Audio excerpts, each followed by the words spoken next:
Welcome into Black and Gold Weekly. I am Max Bretos. Disappointing result for LAFC as they lose to their arch rivals, the LA Galaxy, on the 4th of July up in the Rose Bowl. It means after a two-game winning streak, 3 straight losses for LAFC. It also means back-to-back losses against the Galaxy if you include the result at the Open Cup. All of this happening during a very challenging, congested schedule for the Black and Gold. We are disappointed because today was an opportunity for us in this biggest scenario to bring our fans, the supporters that come with us all the way, every single game after game, and today was a good opportunity to gift and bring them a win that we for sure knew that they appreciate so much. We were not able to deliver, and that's why we're disappointed. As for the game itself, another important chapter in the history of this rivalry, a historic, massive turnout coming out at the Rose Bowl there in Pasadena. Let's hear it for Carlos Vela. He plays in another installment of this Clásico Angelino. He is the all-time leading scorer in the history of the game. As for these two clubs, they've already met now 3 times. LAFC winning for the first time ever at the Galaxy's home place, the U.S. Open Cup game. This one, they'll meet again September the 16th at BMO Stadium and potentially could meet in both the Leagues Cup and the MLS Cup playoffs. So stay tuned. We always like these games. LAFC's particulars reacting after the matchup.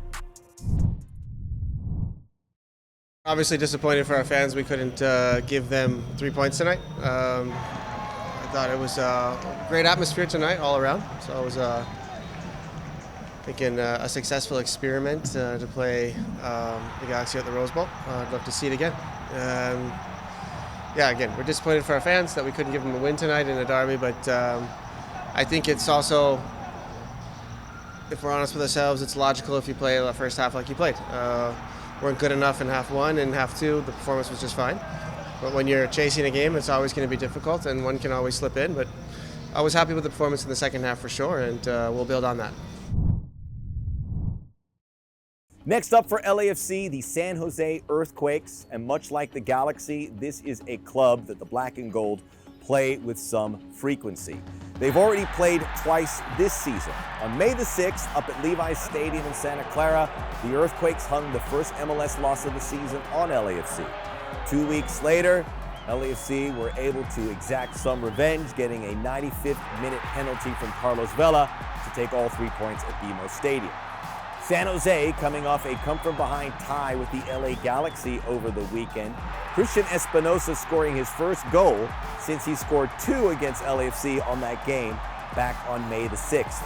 The Earthquakes are relatively intact, just missing Cade Cowell, their star winger, teenager, who is with the U.S. men's national team at the Gold Cup, but they have not won a game in 4.